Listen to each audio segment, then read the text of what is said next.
India आपके साथ मैं हूं निदा अहमद और मैं हूं आपके साथ अंशिका पाठक। रुक करेंगे बड़ी खबर की ओर। अफगानिस्तान का तालिबानी फरमान सामने आया है। एनजीओ में महिलाओं के काम करने पर बैन लगा दिया है। महिलाओं की पढ़ाई के बाद नौकरी करने पर भी प्रतिबंध लगा दिया गया। बता दें आपको कि अगर किसी ने आदेश का पालन नहीं किया तो आदेश का पालन नहीं करने पर सख्त कार्रवाई होगी और साथ ही साथ एनजीओ का लाइसेंस भी कैंसिल होगा। तो अहम खबर इस वक्त की महिलाओं की पहले पढ़ाई पर पाबंदी लगाई गई थी, यूनिवर्सिटी में उन्हें बैन किया गया था, लेकिन एक अच्छी खबर कल हमें देखने को ये मिली थी कि वहां के जो पुरुष थे, वहां के जो बॉयज थे, उन्होंने भी बहिष्कार कर दिया था।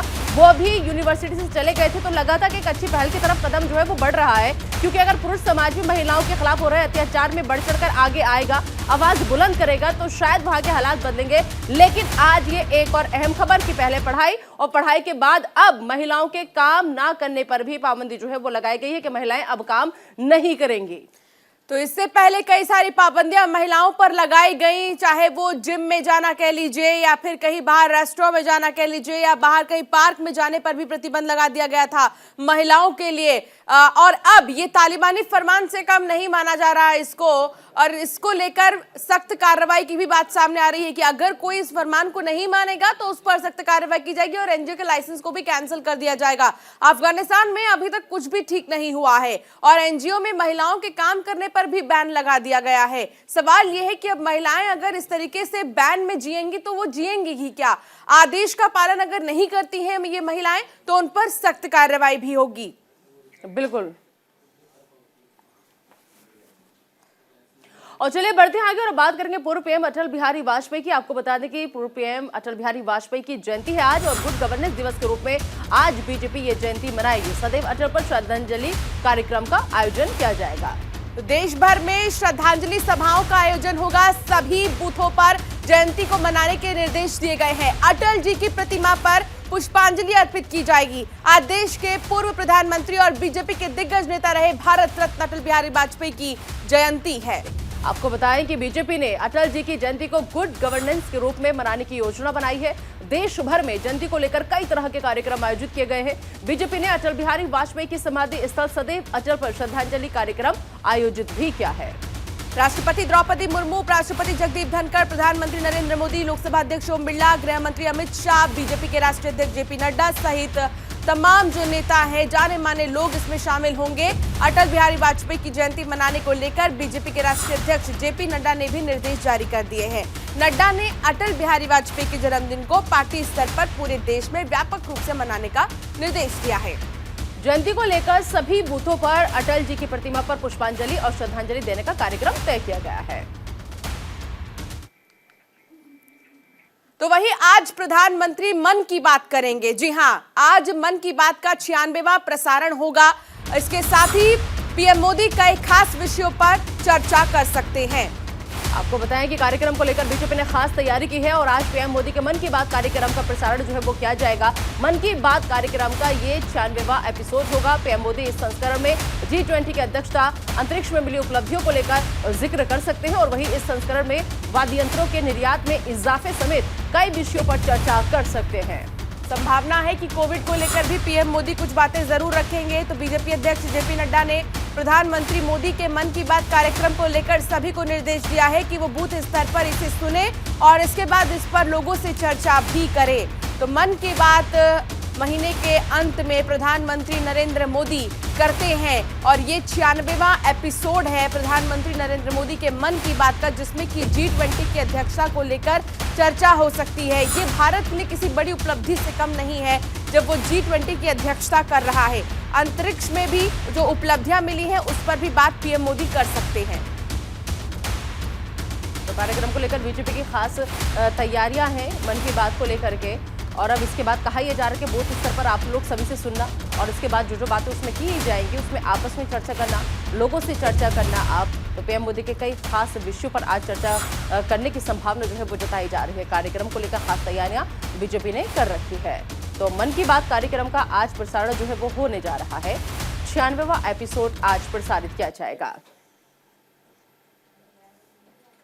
तो जैसे कि लगातार जिक्र हम कर रहे हैं कि आज मन की बात कार्यक्रम का 96वां एपिसोड है। आखिर क्या क्या कुछ होगा इसमें, G20 की अध्यक्षता को लेकर दरअसल चर्चा जो है वो कर सकते हैं, ऐसा कहा जा रहा है। साथ ही साथ अंतरिक्ष में जो हमें उपलब्धियां मिली हैं उस पर भी बातचीत आज प्रधानमंत्री नरेंद्र मोदी कर सकते हैं। बिल्कुल, तो देखिए मन की बात कार्यक्रम बहुत ज्यादा खास होता है क्योंकि इसमें मौजूदा समय में बड़ी बड़े मुद्दों को लेकर प्रधानमंत्री चर्चा करते हैं।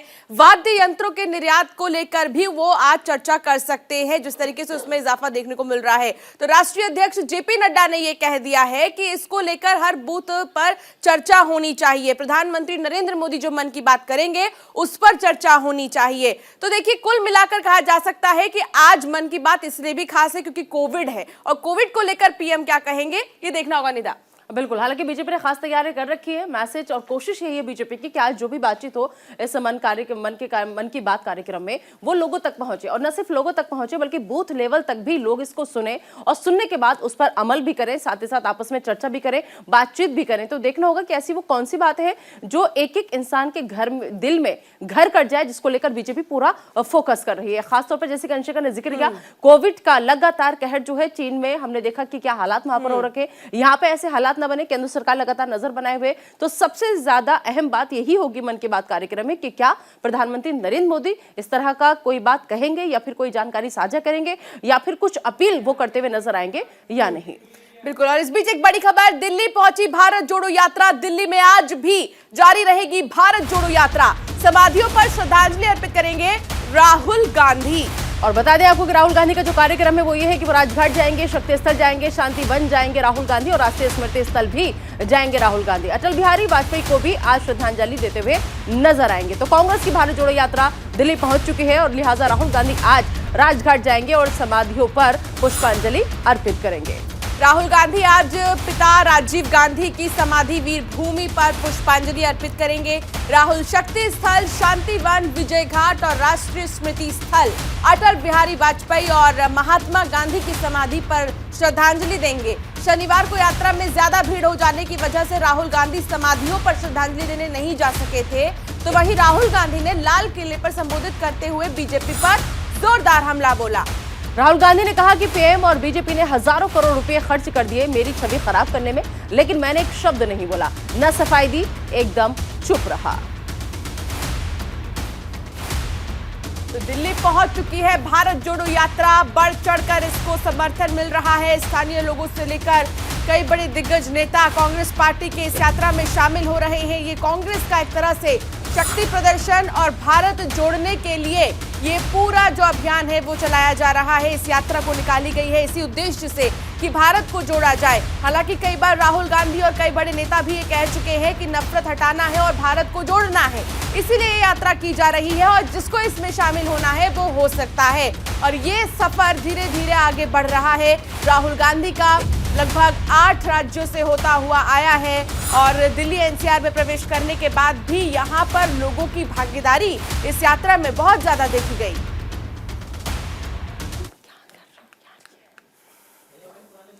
बिल्कुल, तो आपको हमने बताया कि कैसे भारत जोड़ो यात्रा की दिल्ली में एंट्री हो चुकी है। दिल्ली कल वो पहुंच चुकी है, लेकिन आज भी राहुल गांधी जो है वो जाएंगे। भारत जोड़ो यात्रा जो है वो आज भी जारी रहेगी और बीजेपी पर इस दौरान वो जमकर हमला बोलते नजर आए। कल लाल किले से हमने उनका भाषण सुना, जब वो संबोधित कर रहे थे तो उन्होंने कई बातें बोली और कहा कि आप सब लोगों को ध्यान देने की जरूरत है और लगातार मेरे खिलाफ मेरी छवि खराब करने की कोशिश बीजेपी ने की, लेकिन मैं एकदम से चुप रहा, मैंने कोई भी जवाब नहीं दिया। बीजेपी ने पूरे देश में दुष्प्रचार किया है, तो कई आरोप लगाते हुए वो काफी हमलावर नजर आए बीजेपी के ऊपर।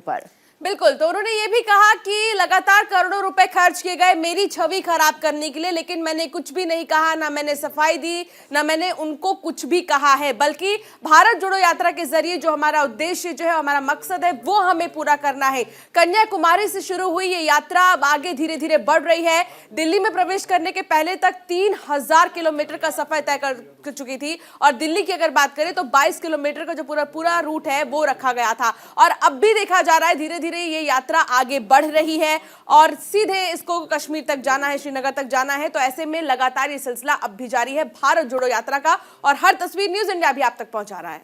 बिल्कुल, तो वो कह रहे हैं कि मेरी छवि खराब करने की बेशक बीजेपी ने कोशिश की, लेकिन अब सच जो है वो सबके सामने आ गया है। तो कल राहुल गांधी ने जिस तरीके से लाल किले से सबको संबोधित किया था, कमल हासन उनके साथ मंच साझा करते हुए नजर आए थे।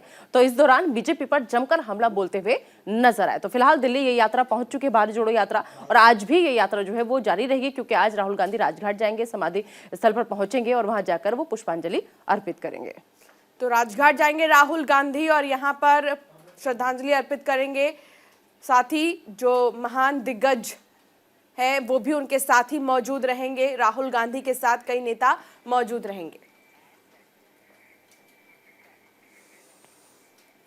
तो खबरें अभी और हैं, लेकिन फिलहाल एक छोटे से ब्रेक के लिए हमें रुकना होगा। आप बने रहिए न्यूज इंडिया के साथ, और ब्रेक के बाद आपका स्वागत है हेलो इंडिया में। चलिए आगे बढ़ते हैं और रुक करते हैं एक और अहम खबर का। आपको बता दें कि आरएसएस के कच्छ में 2 दिवसीय बैठक जो है वो होने जा रही है। आरएसएस प्रमुख मोहन भागवत बैठक में हिस्सा लेंगे।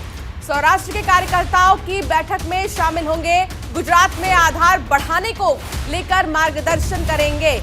गुजरात के कच्छ में राष्ट्रीय स्वयंसेवक संघ की 2 दिवसीय बैठक का आयोजन किया जा रहा है, जहां आरएसएस प्रमुख मोहन भागवत आज और कल संगठन के सौराष्ट्र क्षेत्र में कार्यकर्ताओं की बैठक में शामिल होंगे। बिल्कुल, ग्राफिक्स कुछ हमने तैयार किए हैं, उसके जरिए आपको पूरा कार्यक्रम समझा देते हैं। मोहन भागवत क्षेत्र में अपना आधार बढ़ाने को लेकर मार्गदर्शन करेंगे। और बताया यह भी जा रहा है कि कच्छ जिले में अंजार शहर में होने वाली बैठक में सौराष्ट्र और कच्छ लोगों के लगभग 300 आरएसएस कार्यकर्ता जो है वो शामिल होंगे। इस दौरान राज्य के हर गांव में शाखाएं स्थापित करने पर ध्यान केंद्रित जो है वो किया जाएगा। अंशिका, बिल्कुल, आरएसएस की अगर हम बात करें तो 2025 में 100 साल पूरे करने जा रही है, जिसके मद्देनजर प्रत्येक गांव में शाखा स्थापित करने का लक्ष्य निर्धारित किया गया है। आरएसएस अपनी शाखाओं के माध्यम से सभी शहरों और कस्बों में पहुंच बनाने की योजना बना रही है, जिसको लेकर बैठक आयोजित की जा रही है। और ये पूरा कार्यक्रम आज का है, जो अलग अलग जगह पर मोहन भागवत जाएंगे और लोगों से मुलाकात करेंगे, बैठेंगे, क्योंकि 2025 में 100 साल पूरे हो जाएंगे और इसको एक जश्न के रूप में भी मनाया जाएगा। बिल्कुल, तो पूरा कार्यक्रम ये ग्राफिक्स के जरिए आप तक समझा रहे हैं कि कैसे गुजरात में आधार बढ़ाने में आरएसएस जो है वो जुटा हुआ है। तो आरएसएस की कच्छ में 2 दिवसीय बैठक का आयोजन जो है वो होने जा रहा है। सौराष्ट्र और कच्छ क्षेत्रों में कार्यकर्ता जो है तमाम वो यहाँ पर आकर के शामिल होंगे और बैठक में करीब 300 आरएसएस कार्यकर्ता जो है वंशिका आज हिस्सा लेने वाले हैं, शामिल होंगे। बिल्कुल, तो देखिए आरएसएस की बात तो जिस तरीके से लगातार हम कर रहे हैं और तमाम जो कार्यक्रम है आरएसएस के वो भी हम आपको बता रहे हैं। इस बीच एक बड़ी खबर सामने आ रही है, देश दुनिया में क्रिसमस की धूम है। क्रिसमस को लेकर लोगों में उत्साह दिख रहा है। यीशु मसीह के जन्मदिन की खुशी मनाई जा रही है। बिल्कुल, गिरजाघरों में प्रार्थनाओं का आयोजन किया गया है। रंग बिरंगी लाइट्स के साथ तमाम गिरजाघर जो है वो सजे हुए नजर आ रहे हैं। तो क्रिसमस पर देश भर के गिरजाघरों में सेलिब्रेशन के शानदार नजारे जो है वो दिखाई दे रहे हैं। देश भर के अलग अलग गिरजाघरों से सामूहिक प्रार्थना का आयोजन जो है वो किया गया है, जिसमें बड़ी तादाद में लोग पहुंचे हैं। बिल्कुल, इस दौरान लोगों ने केक काटकर सेलिब्रेशन किया है। प्रभु यीशु मसीह के जन्मदिन की खुशी के मौके पर मनाए जाने वाले क्रिसमस के त्योहार की देश भर में धूम है। शनिवार को आधी रात को देश के अलग अलग गिरजाघरों में ईसाई समुदाय के लोग इकट्ठा हुए और सामूहिक प्रार्थना में शिरकत की है। देश भर के गिरजाघरों में प्रेयर के दौरान काफी तादाद में लोग मौजूद रहे। क्रिसमस पर इकट्ठे हुए लोगों ने ईसा मसीह का जन्मदिन मनाया। इस दौरान केक काटकर खुशियां भी मनाई गई हैं। तो क्रिसमस के मौके पर सांता क्लॉज ने बच्चों को गिफ्ट भी बांटे। क्रिसमस को लेकर गिरजाघरों में कई दिनों पहले से ही तैयारियां शुरू हो गई थी और इस दौरान चर्चों को रंग बिरंगी लाइटों के साथ सजाया गया था। तो तस्वीर आपको दिखा रहे हैं एक तरफ कि चर्च किस तरीके से सज गए हैं और क्रिसमस का जो क्रेज है कोरोना के बाद सबसे ज्यादा केरल में देखने को मिल रहा है, क्योंकि इस बार लोग खुलकर क्रिसमस सेलिब्रेट कर पा रहे हैं और पिछले 2 साल से वो नहीं सेलिब्रेट कर पा रहे थे खुशी से। चर्च में लिमिटेशंस थी, लेकिन अब हर कोई जा रहा है। बिल्कुल, चलिए आगे बढ़ेंगे, रुक करेंगे एक और अहम खबर का। आपको बता दें कि ईडी ने कांग्रेस विधायक अनूप सिंह से पूछताछ की है। मनी लॉन्ड्रिंग मामले में ईडी ने यह पूछताछ की है। हावड़ा में 3 विधायकों से नकदी बरामद हुई है।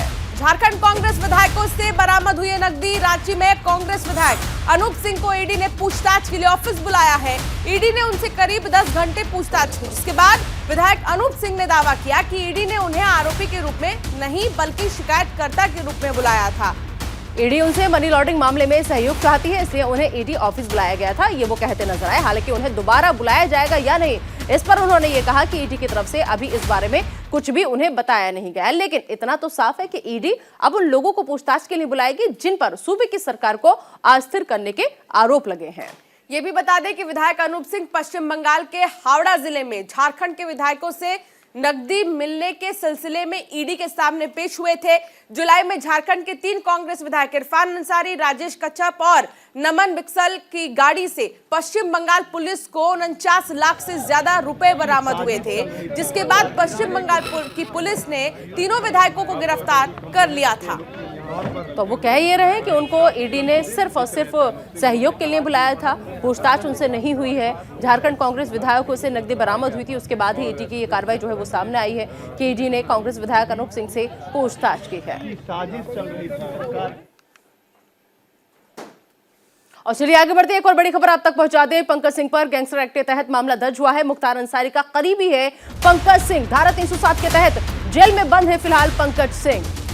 पंकज पर गंभीर धाराओं में 15 मुकदमे दर्ज है। यूपी पुलिस ने मुख्तार अंसारी के करीबी पंकज सिंह पर गैंगस्टर एक्ट के तहत मामला दर्ज किया है।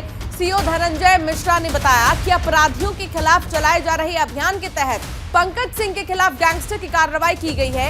ये भी बता दें कि पंकज सिंह थाने के पास फायरिंग करने के मामले में जेल में बंद है। गंभीर धाराओं में 15 मुकदमे दर्ज है। पंकज सिंह के चाचा सुरेश सिंह पर भी गैंगस्टर एक्ट में कार्रवाई हो चुकी है और गैंगस्टर पंकज सिंह शहर कोतवाली के भीटी का रहने वाला है। तो पंकज पर गंभीर धाराओं में 15 मुकदमे दर्ज है। बेहद करीबी है मुख्तार अंसारी का, और मुख्तार अंसारी की मुश्किलें कुछ कम होने का नाम नहीं ले रही हैं, लगातार बढ़ती जा रही हैं और अब उनके करीबी को भी राहत नहीं है, बल्कि उनके करीबियों पर भी लगातार कार्रवाई हो रही है। रुक करेंगे एक और बड़ी खबर की ओर। एटा में प्रधान और विपक्षी गुट के बीच फायरिंग का मामला सामने आया है। पुरानी रंजिश को लेकर फायरिंग हुई है। दोनों के बीच 13वीं कार्यक्रम में फायरिंग हुई है।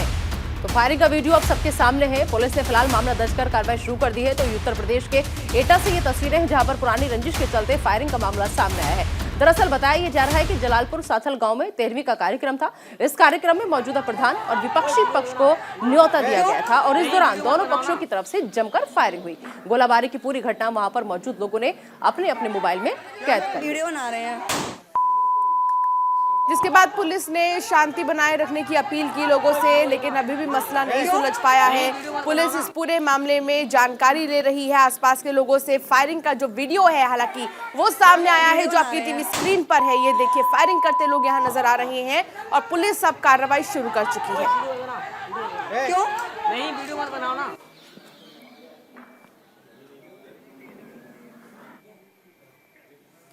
और इधर विशाखापट्टनम में पुलिस ने बड़ी कार्रवाई को अंजाम दिया है। पुलिस ने 124 किलोग्राम नशीला पदार्थ जो है वो बरामद किया है। रोपवे पार्किंग से ये नशीला पदार्थ बरामद किया गया है। नशीले पदार्थ के साथ 7 लोगों को भी गिरफ्तार किया है। एक मोबाइल के साथ 10,000 रुपए बरामद की गई है। आंध्र प्रदेश के विशाखापट्टनम में पुलिस ने 124 किलोग्राम नशीला पदार्थ बरामद किया है। दरअसल पुलिस को मुखबिरों से जानकारी मिली थी रोपवे की पार्किंग में 124 किलोग्राम नशीला पदार्थ रखा हुआ है, जिसे शहर में सप्लाई किया जाएगा। जानकारी मिलने के बाद स्थानीय टास्क फोर्स ने मौके पर छापेमारी कर 124 किलोग्राम नशीला पदार्थ बरामद किया है। पुलिस ने नशीले पदार्थ के साथ साथ 7 आरोपियों को भी हिरासत में लिया है, जिनमें से एक मोबाइल और 10,000 रुपये भी एक के कब्जे से बरामद किए गए हैं। तो रोपवे पार्किंग से नशीला पदार्थ जो है बरामद हुआ है और साथ ही साथ 7 लोगों को भी इस पूरे मामले में गिरफ्तार किया गया है। कोविड-19 को लेकर सरकार अलर्ट पर है। मनसुख मांडविया ने आपको बता दें कि मुलाकात की है, श्री रामुलू से मुलाकात की है। स्वास्थ्य विभाग के निदेशक हैं Shri Ramulu. TTT and vaccination पर ध्यान दिया जाएगा, ये मांडविया ने कहा है। चीन, जापान, दक्षिण कोरिया और फ्रांस, अमेरिका समेत दुनिया भर के कई देशों में कोरोना तेजी से फैल रहा है। तो कोरोना के बढ़ते हुए केसों को देखते हुए भारत सरकार भी अब अलर्ट मोड पर आ गई है और केंद्रीय स्वास्थ्य मंत्री डॉक्टर मनसुख मांडविया ने कोविड-19 की स्थिति और तैयारियों पर राज्यों के स्वास्थ्य मंत्रियों के साथ बैठक भी की थी। केंद्रीय स्वास्थ्य मंत्री डॉक्टर मांडविया ने राज्यों को सतर्क रहने और कोविड-19 प्रबंधन के लिए सभी तैयारियां रखने की सलाह भी दी थी। तो देश में बढ़ते कोविड खतरे के बीच पुडुचेरी स्वास्थ्य विभाग के निदेशक श्री रामुलू ने केंद्रीय स्वास्थ्य मंत्री मांडविया से मुलाकात की और इस दौरान सूबे की तैयारियों को लेकर केंद्र के साथ हर संभव सहयोग की बात कही गई है। तो मनसुख मांडविया से श्री रामुलू ने मुलाकात की है। स्वास्थ्य विभाग के निदेशक हैं श्री रामुलू। तो अलर्ट मोड पर तमिलनाडु सरकार नजर आ रही है। स्वास्थ्य मंत्री ने एयरपोर्ट का निरीक्षण भी किया है। परीक्षण प्रक्रियाओं का उन्होंने जायजा भी लिया। कोरोना के नए वेरिएंट को लेकर हर स्तर पर एहतियातन कदम उठाए जाएं, ये भी कहा गया। और इसी बीच तमिलनाडु के स्वास्थ्य मंत्री बता दें सुब्रमण्यम ने चेन्नई अंतर्राष्ट्रीय हवाई अड्डे का जायजा लिया और अंतर्राष्ट्रीय यात्रियों की परीक्षण प्रक्रियाओं का भी निरीक्षण किया। इस वक्त स्वास्थ्य सचिव, जन स्वास्थ्य और निवारक चिकित्सा निदेशक भी उनके साथ मौजूद रहे थे। तो स्वास्थ्य मंत्री ने कहा कि अगर सकारात्मक मामले हैं तो उन्हें तुरंत राज्य सार्वजनिक स्वास्थ्य प्रयोगशाला में टेस्ट के लिए भेजा जाएगा, ताकि वेरिएंट की पहचान की जा सके। साथ ही बताया गया कि तमिलनाडु के सरकारी अस्पतालों में मरीजों के लिए 1,15,000 बिस्तरों की व्यवस्था की जा चुकी है, जिनमें 72,000 बेड कोविड-19 रोगियों के लिए तैयार किए गए हैं। तो अलर्ट मोड पर तमाम सरकारें जो है वो नजर आ रही हैं और अस्पतालों का जाकर के मुआयना किया जा रहा है। कोविड को लेकर क्या तैयारी है उनका भी जायजा लिया जा रहा है। बिल्कुल, इसीलिए आप भी सावधान रहें, सतर्क रहें, कोरोना के जितने भी प्रोटोकॉल्स हैं उनको ध्यान में रखें। फिलहाल बुलेटिन में इतना ही। आप बने रहिए न्यूज़ इंडिया के साथ।